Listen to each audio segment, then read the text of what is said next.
Tiago, capítulo 1, nos diz o seguinte: Tiago, servo de Deus e do Senhor Jesus Cristo, às 12 tribos que andam dispersas, saúde.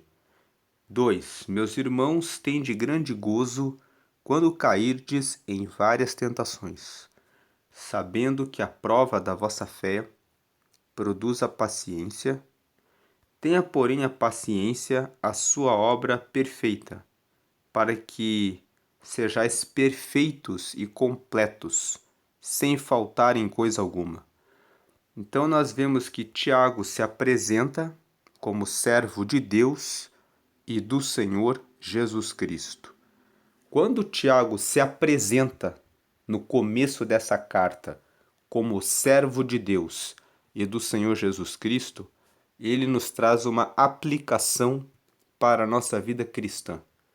Será que eu e você podemos dizer o nosso nome e dizer assim: eu, fulano, beltrano, cicrana, Maria, servo de Deus e do Senhor Jesus Cristo?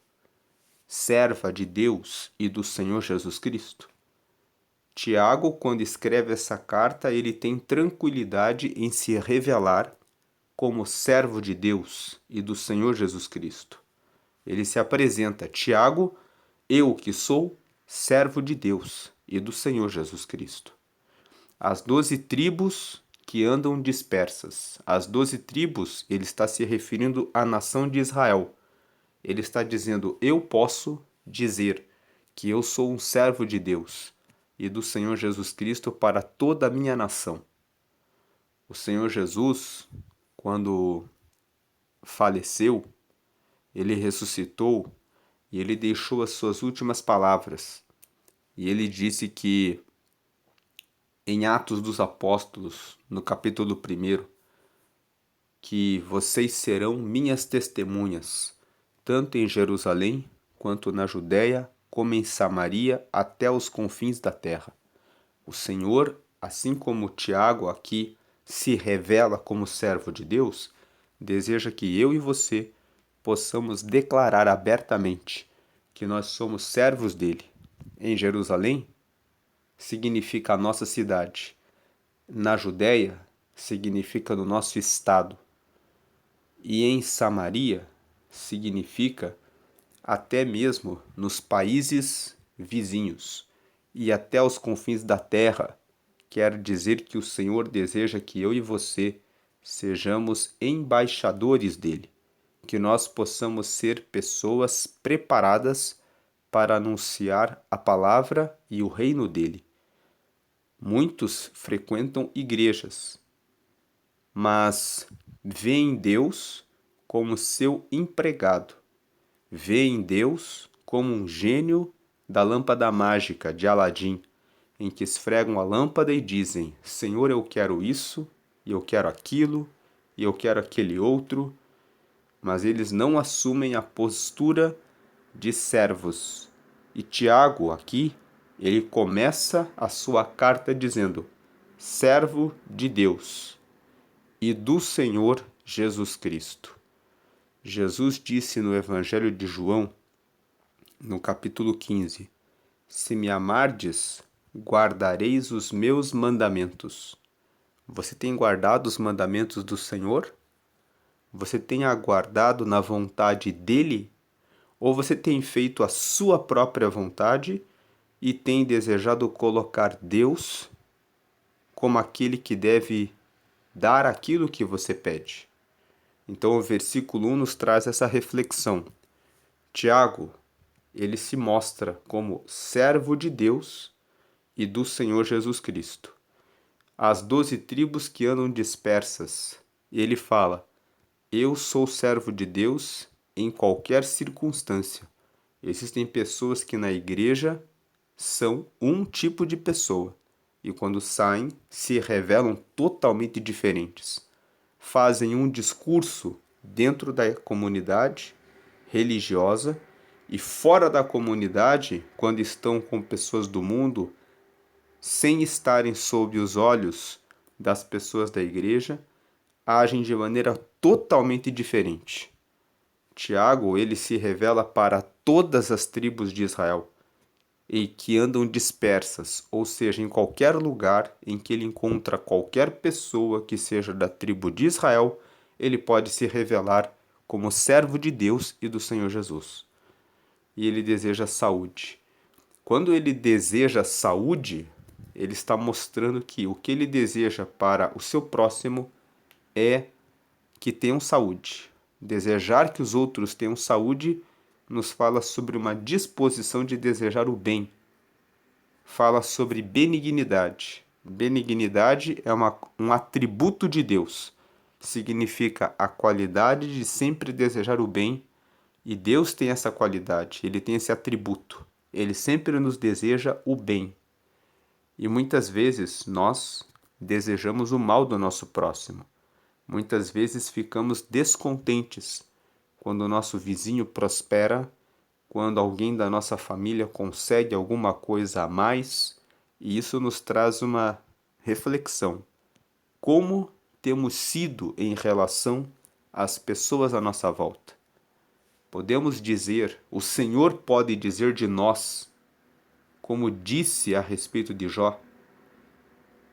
A Bíblia conta no livro de Jó que o diabo foi até Deus e Deus disse a respeito de Jó: Viste o meu servo Jó, um homem fiel, íntegro e sincero e que se desvia do mal?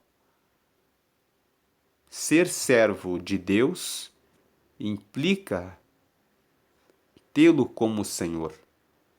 Tanto que Tiago fala, eu sou servo de Deus e também servo do Senhor. Ele chama Jesus Cristo de Senhor. Quantos têm visto ao Senhor como seu empregado?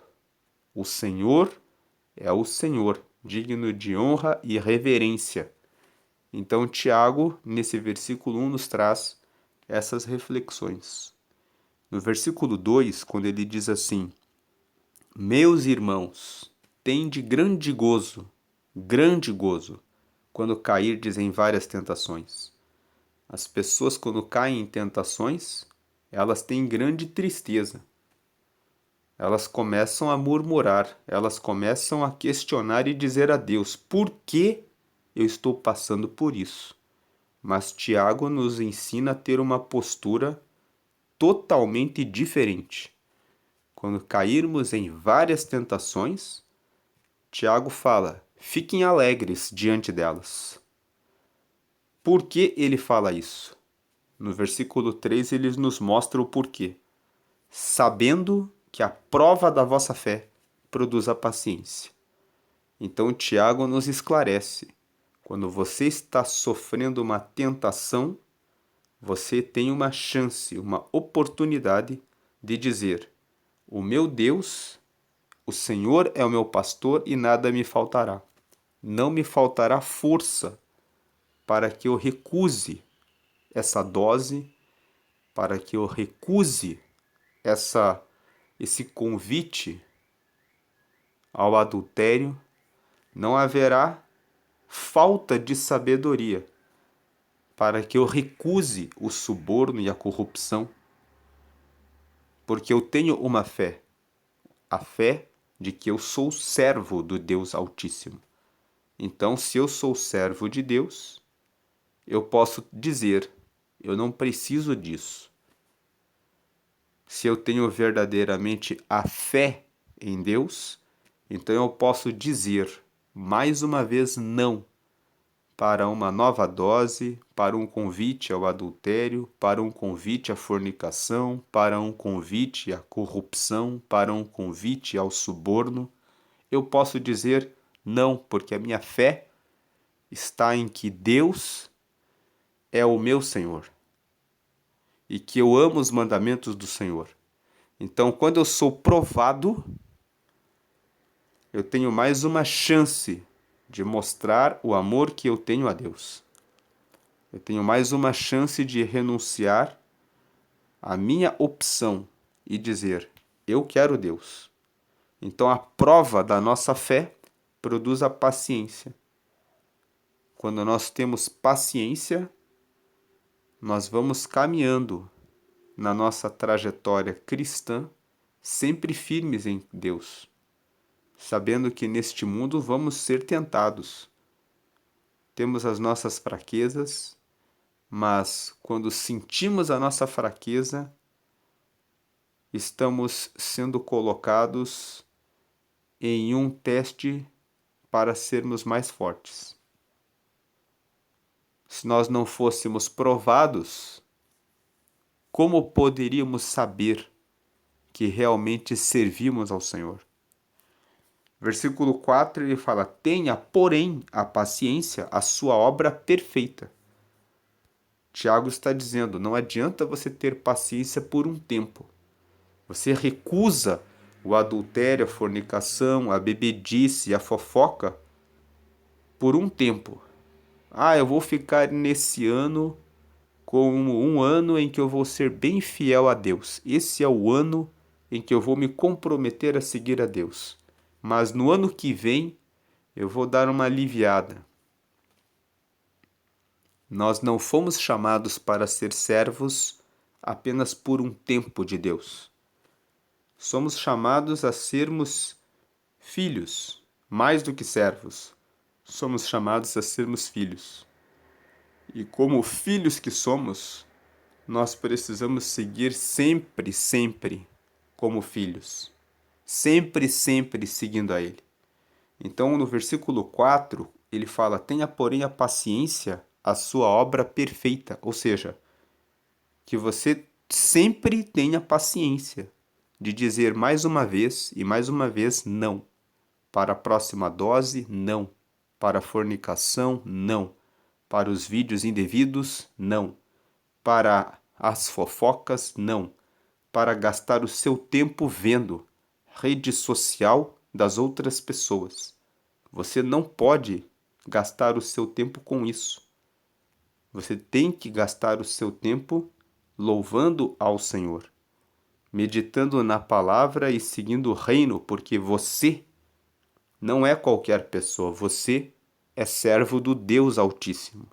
Você é um embaixador de Cristo, você é alguém que tem uma missão poderosa: anunciar e pregar o reino de Deus por meio da sua vida, das suas vestes, das suas palavras, das suas ações.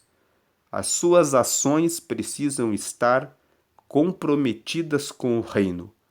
Use o Facebook para postar textos bíblicos.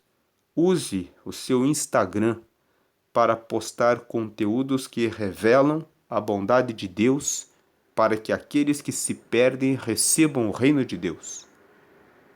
Você precisa ter a paciência de viver no meio de um mundo caótico, cheio de trevas.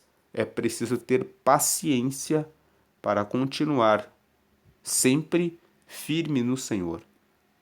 E a paciência fala sobre sempre ter a palavra para dizer ao mundo: não ao aborto. O mundo vai insistir, mas agora nós temos que liberar isso. Mais uma vez eu digo, não, porque Deus ama a vida que está no ventre formado de uma mãe.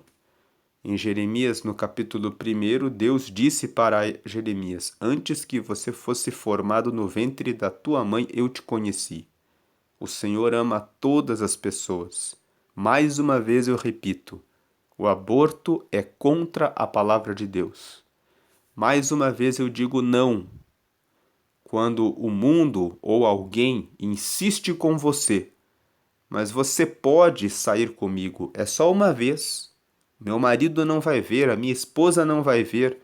Mais uma vez eu digo não. Mais uma vez eu digo sim para Deus, porque eu sou servo de Deus, porque eu sou filho de Deus. Tenha, porém, a paciência, sua obra perfeita. A obra perfeita, pense numa casa que já foi construída e que já está acabada. A obra está perfeita. Não cabe mais nada aqui na minha vida além da palavra de Deus, além daquilo que Deus ensina em sua palavra. Então tenha, porém, a paciência, sua obra perfeita, para que sejais perfeitos. Quando a paciência está em nós e todos os dias nós repetimos nas nossas palavras, atitudes e ações e comportamentos a palavra de Deus, então essa obra é perfeita, então nós somos perfeitos e completos sem faltar em coisa alguma, como diz o versículo 4. Versículo 5. E se algum de vós tem falta de sabedoria, peça a Deus, que a todos dá liberalmente, e não o lança em rosto, e ser-lhe-á dada. Deus dá sabedoria. Se você não sabe como resolver muitas circunstâncias, aqui no versículo 5, Tiago revela como receber a sabedoria. Você deve pedir a Deus e, versículo 6, com fé, peça, porém, com fé, não duvidando, porque o que duvida é semelhante à onda do mar que é levada pelo vento e lançada de uma para outra parte. Peça sabedoria e, além de pedir, busque a sabedoria. Você pode receber a sabedoria meditando sempre no livro de Provérbios, no livro de Eclesiastes também. São 2 livros de sabedoria. Se você ler Provérbios todos os dias, um capítulo por dia, a maior parte dos meses do ano tem entre 30 e 31 dias. Provérbios tem 31 capítulos.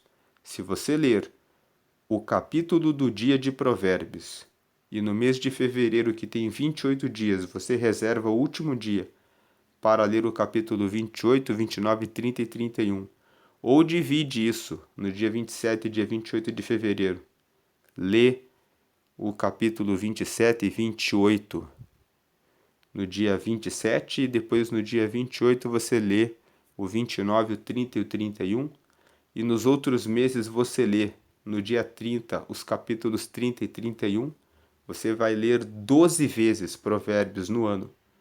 E se você ler com dedicação e aplicar Provérbios, você com certeza, em 2 anos fazendo isso, receberá sabedoria. Já de ler no primeiro mês, você já terá capacidade de tomar decisões melhores. Peça sabedoria a Deus, mas peça e também busque a sabedoria, lendo e meditando na palavra. Provérbios e Eclesiastes são apenas alguns dos livros de sabedoria, mas todos os textos bíblicos trazem sabedoria e revelação de Deus. Esse texto que estamos lendo nos traz a revelação de que devemos buscar a Deus. Versículo 7. Falando a respeito daquele que não tem fé, não pense tal homem, aquele que pede as coisas para Deus sem ter fé, que receberá do Senhor alguma coisa. Por quê? Versículo 8 fala que o homem de coração dobre, ou seja, aquela pessoa que tem o coração dividido, será que Deus me dá? Será que Deus me ouve? É inconstante em todos os seus caminhos. Então, do versículo 5 até o versículo 8, nós vemos que Tiago nos fala que Deus tem prazer em nos dar a sabedoria, mas nós precisamos pedir com fé. Porque é com fé que nós alcançamos e recebemos do Senhor a bênção. Em Hebreus, no capítulo 11, Hebreus 11 é um capítulo que fala especificamente da fé. Está escrito no versículo 6, sem fé é impossível agradar a Deus.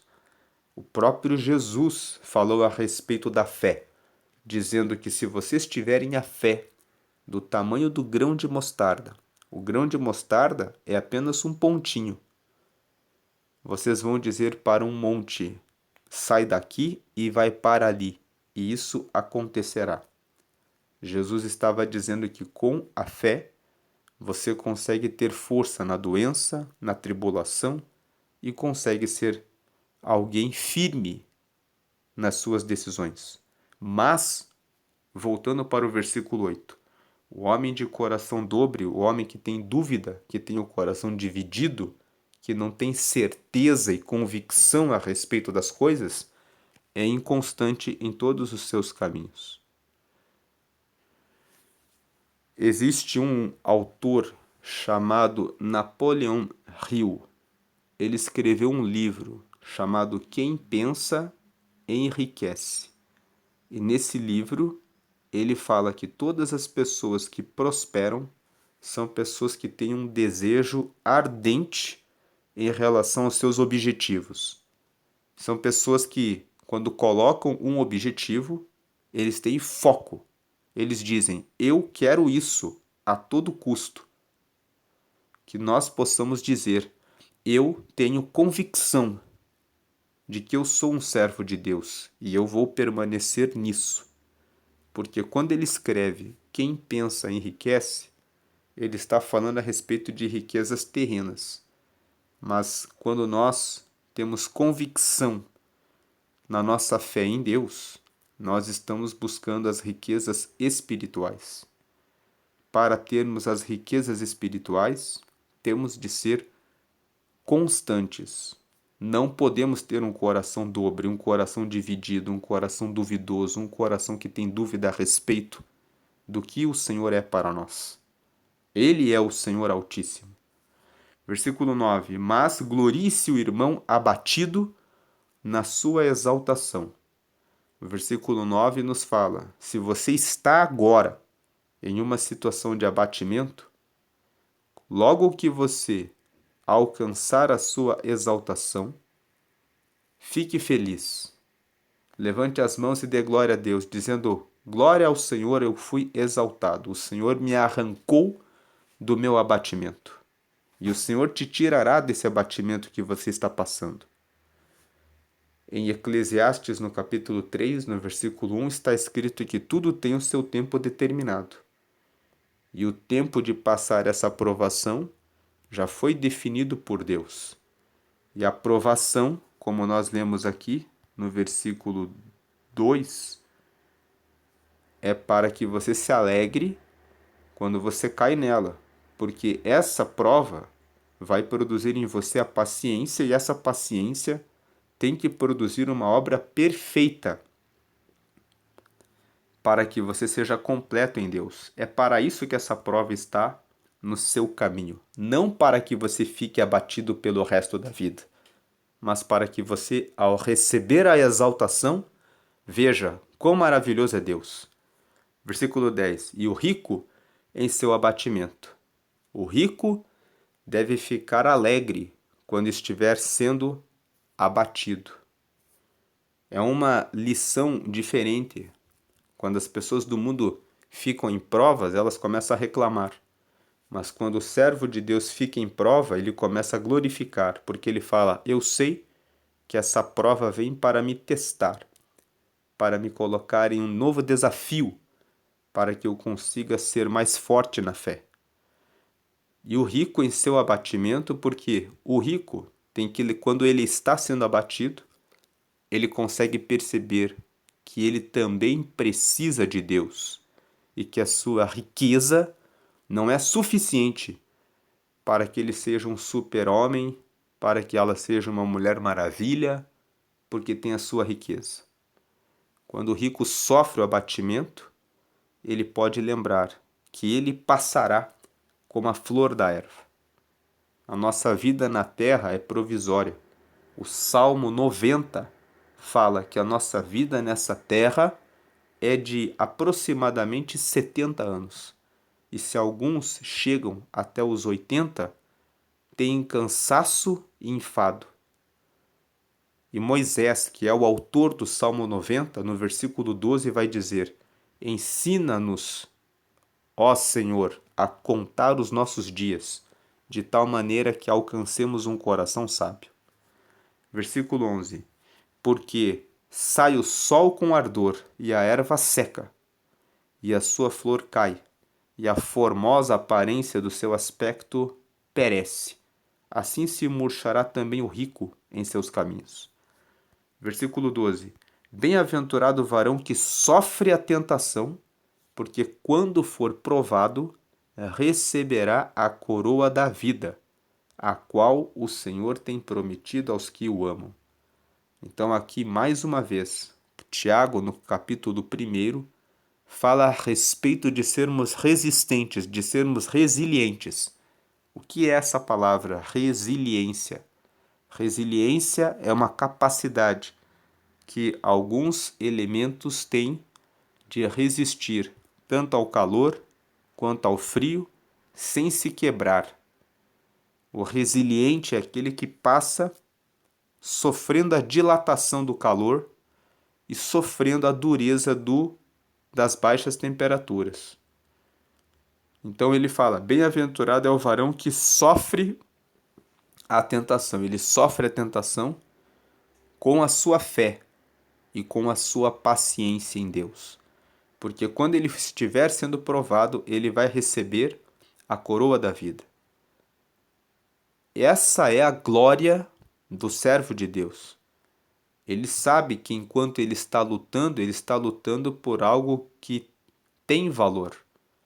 Em 1 Coríntios, no capítulo 9, Paulo fala que nós somos como atletas de Cristo. E ele fala que nenhum atleta, enquanto peleja, enquanto faz a corrida no estádio, perde o seu tempo com coisas que estão fora do seu foco. E quando ele corre nos estádios, ele corre como quem quer buscar a coroa, como quem quer buscar o troféu. E ele diz: corram dessa forma, como aquele que quer alcançar o troféu. Porque eles correm por uma coroa corruptível, mas nós estamos correndo por uma coroa incorruptível, a coroa da vida eterna, a qual o Senhor tem prometido aos que o amam. Então, bem-aventurado é o varão quando sofre a tentação, porque quando for provado receberá a coroa da vida. Nós somos bem-aventurados quando sofremos a tentação, somos bem-aventurados porque podemos mostrar que recebemos a graça e temos a opção de dizer: eu não quero a nova dose, eu não quero sair com você, porque eu não quero negar ao meu Deus, porque eu quero fazer a vontade de Deus, porque eu estou focado em correr a corrida da vida até alcançar a coroa da vida eterna. Versículo 13. Ninguém sendo tentado diga: de Deus sou tentado, porque Deus não pode ser tentado pelo mal e a ninguém tenta. 14. Mas cada um é tentado quando atraído e engodado. Engodado é enganado por si próprio, pela sua própria concupiscência. Concupiscência é a vontade de cometer o pecado. Nós somos pecadores e em nosso ser habita o desejo de fazer as coisas erradas. Porque depois, versículo 15, havendo a concupiscência concebido, a concupiscência primeiro nasce dentro de nós, o desejo da nova dose, o desejo pela fornicação, o desejo pela fofoca. Depois que nasce em nós essa concupiscência, essa vontade de praticar o pecado, depois que a concupiscência ela concebe, que ela nasce, ela dá à luz o pecado. Dá a vontade de você realizar. E o pecado sendo consumado, quando você faz, gera a morte. Então isso é um processo. Todos nós passamos por esse processo, alguns mais em algumas áreas e alguns menos. Mas esse processo é como uma criança que aprende a andar. No começo ela cai, mas depois ela continua caminhando e quando ela continua insistindo em caminhar, ela ganha força e depois ela consegue mais tarde até mesmo correr.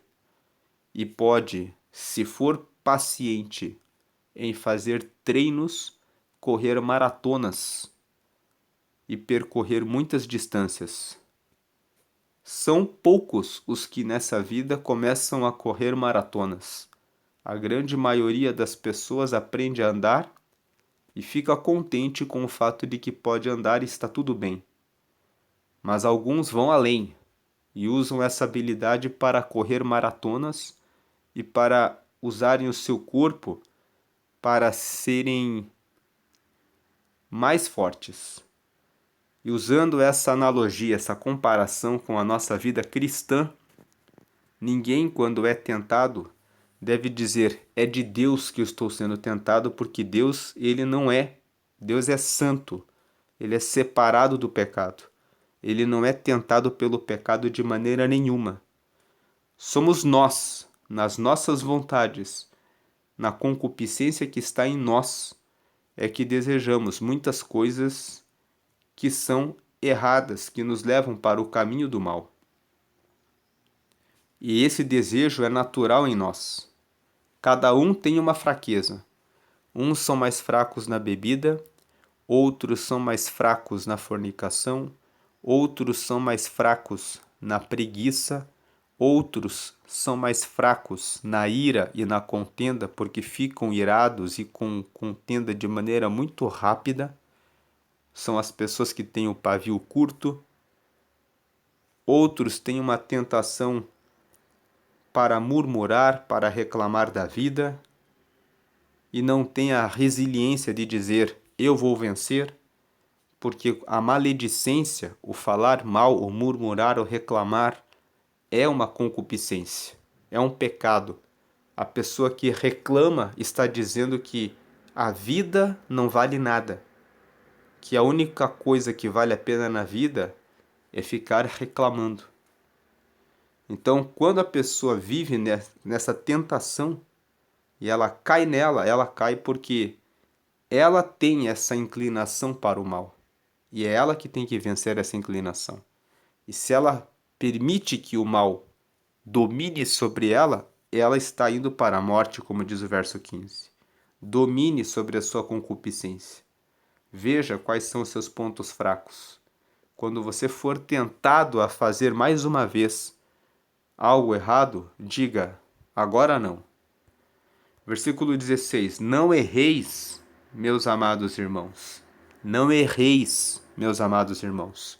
Versículo 17: toda boa dádiva e todo dom perfeito vem do alto, descendo do Pai das luzes, em quem não há mudança, nem sombra de variação. Tiago está nos ensinando. Não adianta nós confiarmos em nós mesmos. Não adianta nós dizermos: eu consigo porque eu sou bom, porque eu vou dar conta. Nós precisamos pedir a Deus que nos dê o dom para podermos dizer não para o mal. Precisamos colocar, sim, os nossos esforços, o nosso foco, colocar a nossa dedicação em ler a palavra para colocá-la no coração, para que, ao nos depararmos com as situações, seja automático o conhecimento a respeito de Deus. Ler tanto a palavra a ponto de ser automático aquilo que nós fazemos e que cumpre a palavra de Deus. Mas o dom perfeito, a boa dádiva, ela depende das nossas orações para que Deus complete a obra em nossa vida. Porque Deus não muda, Ele não tem sombra de variação. A nossa sombra, ela muda de posição, conforme a posição do Sol em nós. Então a sombra, ela tem variação, mas o Senhor, Ele é eterno e Ele é sempre firme. Versículo 18: segundo a sua vontade, ou seja, segundo a vontade dEle, Ele nos gerou pela palavra da verdade, para que fôssemos como primícias das suas criaturas. Veja que no versículo 18, Tiago está falando que Deus, segundo a vontade dele, nos gerou, ou seja, ele nos fez nascer de acordo com a palavra da verdade. A leitura da palavra da verdade é que gera em nós novas pessoas. É por isso que sem o conhecimento da palavra, nós não temos como ser filhos de Deus. Para sermos filhos de Deus, precisamos reconhecer que Ele é a palavra. Na palavra está a verdade a respeito dele. Por isso precisamos meditar na palavra, para sabermos quem é Deus. para podermos agir conforme a vontade de Deus, para que possamos ser realmente filhos de Deus. Quando nós somos filhos de um pai e de uma mãe dentro de uma casa, as pessoas dizem, esse aí é filho do fulano. Por quê? Ele faz exatamente como o pai dele faz. Ele teve quem o ensinou a ser assim. Muitas vezes tem esse dito. Então, nós somos filhos de Deus, porque seguimos a cartilha de Deus, a palavra da verdade. E Deus, ele nos gerou para sermos como primícias das suas criaturas. Nos fala que Deus nos escolheu para fazermos a diferença. Enquanto o mundo caminha pela fornicação, pelo adultério, pelos vícios de bebedices, pelas fofocas, pelas calúnias, pelas invejas, pelas iras, pela preguiça, pela vantagem ilícita, fazendo o mal se multiplicar pelos homicídios, pelas violências, pelas agressões. Tudo isso revela o que é a escória, o que é o mal. Mas o Senhor nos escolheu para sermos como primícias das suas criaturas. 19. Sabeis isto, meus amados irmãos, mas todo homem seja pronto para ouvir, tardio para falar, tardio para se irar. Nós temos 2 ouvidos e uma boca. Isso já nos mostra que Deus nos deu a audição para prestarmos atenção, para ouvirmos mais e falarmos depois, e para sermos tardios em ficar irados. 20. Porque a ira do homem não opera a justiça de Deus. Você estar com raiva ou com ira em relação à pessoa que te provoca, a pessoa que diz uma palavra contra você, é imaturidade sua, que não entendeu que você não precisa da opinião do outro a seu respeito. Você não precisa da aprovação do outro a seu respeito quando você entende o versículo 18, que você foi gerado para ser filho de Deus pela palavra da verdade. Então você deve dizer, eu sou filho de Deus. Deus é o meu pai. E se o meu pai biológico ou adotivo, se for o caso, e a minha mãe biológica ou adotiva, se for assim, o que eles falam, mesmo sendo os meus pais, quando falam algo mal a meu respeito, estão falando a sua opinião como seres humanos. Mas o meu Deus, que é o meu Pai, aquele que é o meu Senhor, me gerou para ser como primícia. Então eu sou primícia de Deus. Eu cumpro a palavra de Deus. Eu faço a vontade de Deus. Então não interessa o que eles falam. A ira do homem não opera a justiça de Deus. Então eu não vou ficar irado, nem chateado, nem inquieto, nem incomodado em relação ao que falam a meu respeito, porque eu simplesmente sei que sou de Deus. Então a ira do homem não opera a justiça de Deus. Eu ficar com raiva, eu ficar irado, só vai me fazer ser um tolo. Em Provérbios está escrito que aquele que tem domínio próprio é mais poderoso do que o homem que toma uma cidade murada. Imagine uma cidade cheia de muros e um homem vem e toma aquela cidade. Provérbios fala que o homem que tem domínio próprio, que domina a si mesmo, é mais forte do que esse homem que dominou uma cidade murada. 21. Pelo que, rejeitando toda imundícia e acúmulo de malícia, recebei com mansidão a palavra em vós enxertada, a qual pode salvar a vossa alma. O versículo 21 fala que nós precisamos recusar a imundícia e o mal e receber sempre a palavra que está em nós para salvar a nossa alma. 22. E sede cumpridores da palavra e não somente ouvintes, enganando-vos com falsos discursos. 23. Porque se alguém é ouvinte da palavra e não cumpridor, é semelhante ao varão que contempla ao espelho o seu rosto natural.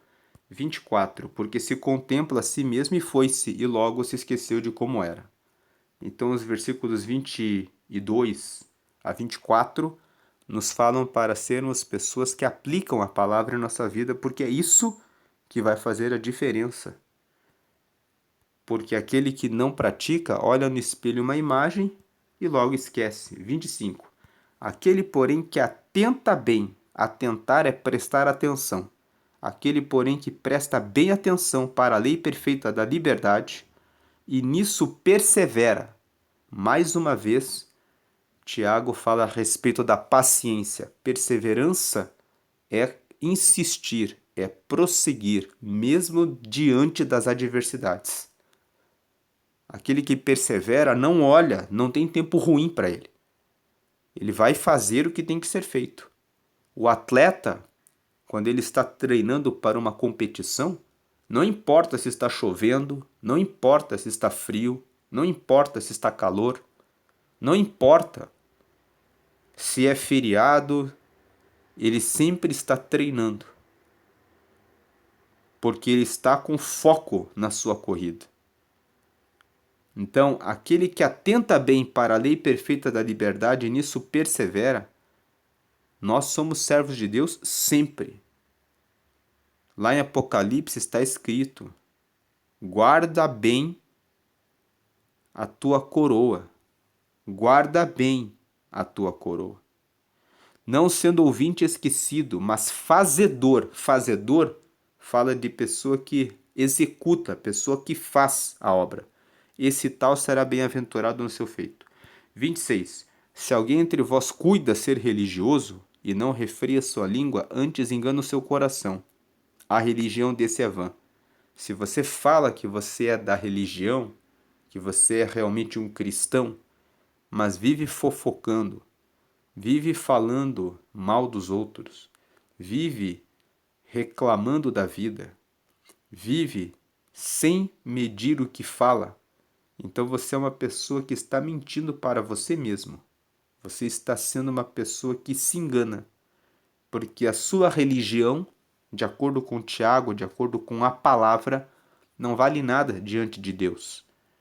Porque aquilo que nós falamos são nossas ações. Jesus disse que a nossa boca fala aquilo de que o nosso coração está cheio. E se o nosso coração está cheio de ingratidão, vamos reclamar o tempo todo da vida. Se o nosso coração e a nossa vida está carregada de preguiça, vamos dizer que tudo é difícil. Se está carregada de mágoa e de ira, vamos ficar sempre falando mal a respeito daquelas pessoas que um dia nos fizeram mal, ao invés de perdoarmos e ficarmos com o coração livre para podermos prosperar no relacionamento com Deus e nessa vida, até chegarmos na eternidade. Não perca seu tempo se auto-enganando. Seja realmente servo de Deus. E aqui no versículo 26 está uma orientação. Se você não refreia a sua língua, se você não mede as suas palavras, então você está sendo um tolo. Em Provérbios está escrito que do fruto da sua boca cada um comerá o bem. Você vai comer aquilo que a sua boca fala, ou vai comer o mal se as suas palavras forem muito ruins. Se você disser a respeito de si mesmo apenas palavras ruins, é isso que você vai conseguir, porque as palavras têm poder. Se você vive repetindo que a minha vida é uma desgraça, a minha vida não vale nada, a minha vida está desgraçada, então é isso que você vai receber porque você está declarando isso. Mude as suas palavras e comece a declarar: Deus é bom, o meu dia será maravilhoso, Deus está comigo, eu realmente sou próspero, eu realmente sou honesto, eu realmente sou forte e eu posso todas as coisas naquele que me fortalece. Diga essas palavras, mesmo que você esteja com o ânimo muito abatido e triste. Só de você dizer isso e repetir várias vezes essas palavras de Deus, isso te fortalecerá. E o versículo 27 fala o que é a verdadeira religião.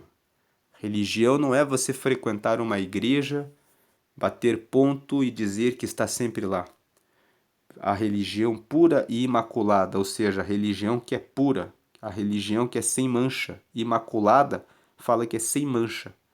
Para com Deus, o Pai é esta: visitar os órfãos e as viúvas nas suas tribulações e guardar-se da corrupção do mundo.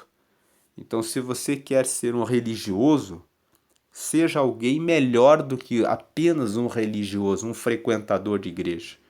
Seja alguém que entende qual é a religião pura. A religião. Religião vem de religare. A religião vem para ligar-nos novamente a Deus. A religião não pode ser uma doutrina, um clube que você participa, um clubinho, uma sociedade. Tem pessoas que fazem da sua igreja uma sociedade. É o lugar que eu frequento, é o lugar que eu tenho os meus amigos, é o lugar onde eu vou lá para tomar o meu tempo. Vou me gastar o tempo, assim como alguém frequenta um clube. A religião não é isso. A religião é você se religar a Deus. E a religião que é pura e que é sem mancha para com Deus, que vai permitir que você realmente se conecte com Deus, o Pai, é essa.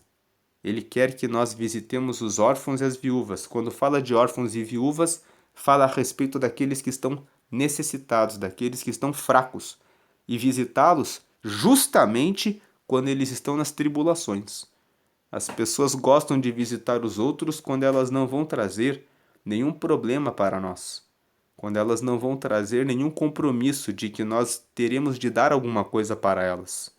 Mas a verdadeira religião, quando você se liga a Deus, Deus tem prazer em dar e abençoar quem chega até Ele. E Ele também tem prazer em ver os seus filhos, os seus servos, visitando aqueles que estão passando por situações de tribulação para ajudá-los, visitando os fracos nas suas tribulações e guardar-se da corrupção do mundo e guardar-se daquilo que é mal. Que nós possamos crescer na nossa paciência e perseverança, que nós possamos ter fé que o Senhor está conosco e que nós possamos viver a verdadeira religião e não apenas um discurso, mas algo que realmente muda e transforma as pessoas que estão à nossa volta.